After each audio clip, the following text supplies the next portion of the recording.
infelizmente eu perdi muito tempo da minha vida por causa do jogo.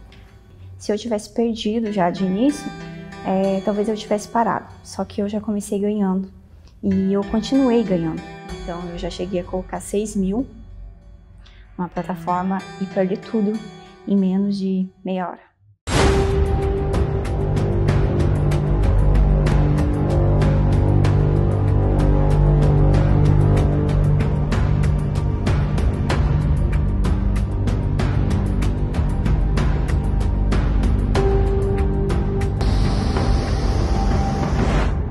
Eu sempre via nas redes sociais os meus influencers digitais favoritos jogando e sempre ganhando. Impressionante, né?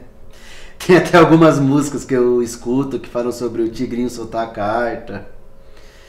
E eu achava que seria uma boa opção, sabe? Que não teria problema eu apostar, tentar a sorte.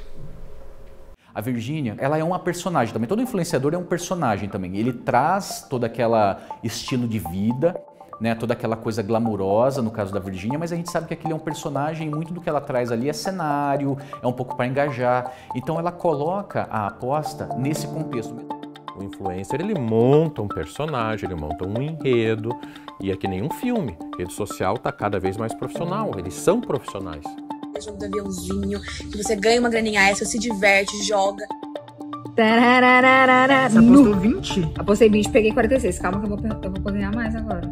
Agora eu vou apostar no Silabet. Apostei R$10 e ganhei 14,40. Cara, E aí os influencers digitais me parecem que entendem que podem divulgar qualquer produto, desde que o produto seja lícito, mas me parece que a gente tem uma série de infrações aos consumidores nessas práticas que são feitas de apostas, seja em relação à expectativa criada, seja em relação à utilização de contas falsas para fazer demonstração, fazendo aquilo que a gente chama tecnicamente, mas que é fácil de entender, que é a famosa publicidade enganosa. Chegou um momento que eu comecei a perder, e perder.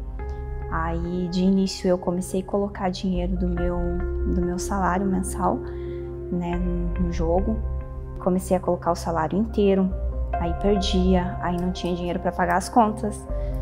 E foi aí que eu comecei a emprestar dinheiro.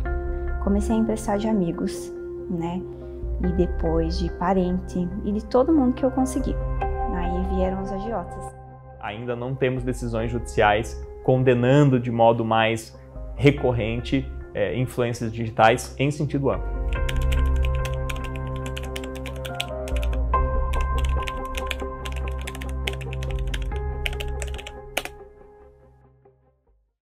Solta a carta, caralho, tigrinho, filha da puta, veio pegar o meu dinheiro.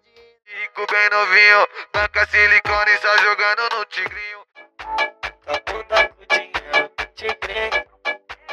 Tigrinho já não dá prejuízo, eu tô... A gente não tem legislação no sentido de ter uma regra específica que diga que músicas podem tocar ou não. Mas a gente tem uma série de discussões muito interessantes hoje nos tribunais sobre os limites da liberdade de expressão. A liberdade de expressão, no entanto, não permite nem apologia a crime, nem atos que possam gerar confusão, e as redes sociais têm uma série de limites nesse ponto, né? E a vida foi só piorando. Comecei a perder as coisas que eu tinha, perdi meu carro, perdi minhas roupas de marca e perdi móveis dentro de casa. Enfim, o jogo destruiu a minha vida.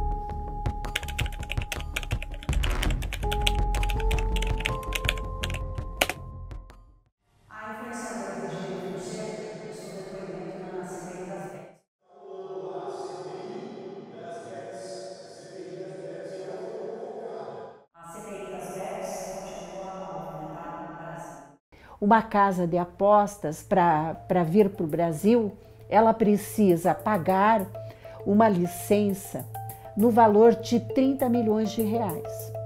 Esses 30 milhões valem por um período, essa licença ela vigora por um período de 5 anos.